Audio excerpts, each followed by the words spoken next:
অষ্টম বৎসর বয়সে শারদীয় পূর্ণিমা তিথিতে সমস্ত গোপীদের নিয়ে রাসলীলা করেছিলেন। তিন ছেলের গোপী ছিলেন সেই রাসমঞ্চে।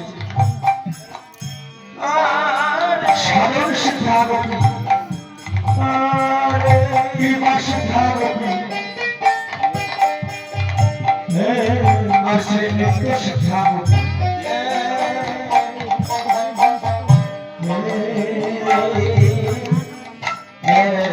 ভগবান শ্রীকৃষ্ণ যোগমায়াকে ডেকে বলেছেন,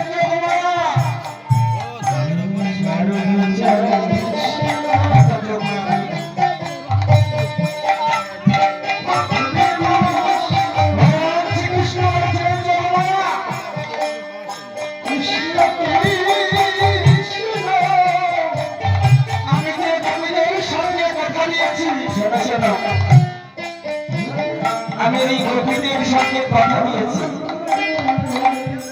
তুমি আমার এই রাসমঞ্চে দাঁড়িয়ে থাকবে। আমার এই রাসমঞ্চে যত গোপী আসবে তাদের তুমি পরীক্ষা করে রাসমঞ্চে নিয়ে আসবে। ভগবান শ্রীকৃষ্ণ যোগমায়াকে বলছেন,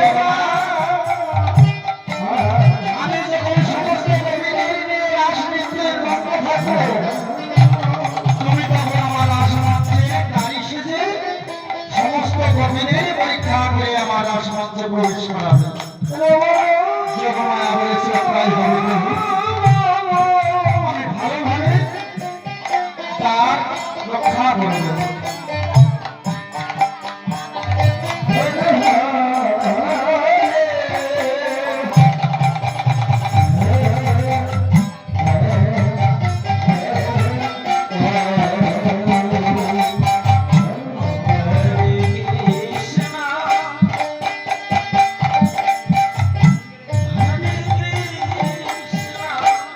ভগবান শ্রীকৃষ্ণ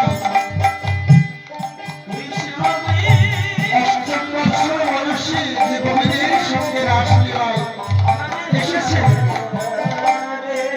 কিন্তু ভগবান